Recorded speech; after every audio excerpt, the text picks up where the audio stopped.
Hey, I wanted to do a quick review for something I bought recently for the motorcycle. I wanted to get a tank bag for my bike, maybe a place to put my GPS. I'd read all sorts of stories about people's bags blowing off on the freeway, coming loose, and that was definitely a concern of mine. One of the reviews I read on Amazon spoke about the Iron Rider, and this is the Iron Rider bag.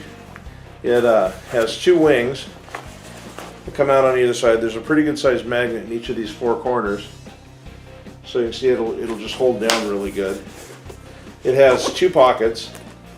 You pull this pocket around like this and it will open up, which allows you to store whatever you want in here. You can put your crack, your meth, all that biker stuff you need, you can put that in here. I'm just kidding, we're not all a bunch of crackheads, although some of us are. This front part, under the clear pouch here, I wanted this where I could set up a set of paper instructions if I needed to, and this works really good for that. It says it's waterproof, but who knows, you know, I don't know that it necessarily is. I've got my TomTom in here. It's not a TomTom for a bike, it's a TomTom for a car. It came out of my sports car, but it fits in here.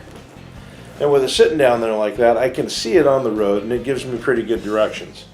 The only problem I had with it is these little pass-throughs. This one works, it's big enough to get a USB through, but inside there's a grommet. I don't know if you can see this or not. There's a grommet in there that the cable should go through. It doesn't, it won't fit through the grommet, and since there was no other real way to do it, I just cut a little slit next to it and came up through the back patch. This didn't really do anything terrible to the tank bag as far as I'm concerned. It was more important for me to have my power supply in there for my TomTom so I could use it. It doesn't look terrible. Besides, who cares? It's mine, right? I bought it, I'm going to modify it a little bit. It has a pretty slick little cable here on the front you can use to carry it around so you can take it with you when you go inside. As I said earlier, I was worried about it coming off. So here's the bag on my bike. It's on there pretty solid. You can see that these wings, they just go down and they fasten on with the magnets that are in them. They're Alnico magnets, which is, I believe, a rare earth magnet. Don't quote me on that. My cord comes out here on the side. My preferred way of mounting them is to mount the cable out and route it underneath of the magnets.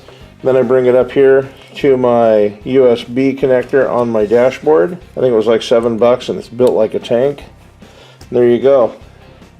Plugs in like that. You've still got plenty of room. You can move the handlebars without pinching anything off. And you can see the GPS when you're sitting on the bike. This is about what it looks like from my perspective. So I'm looking out my bike, I'm looking around.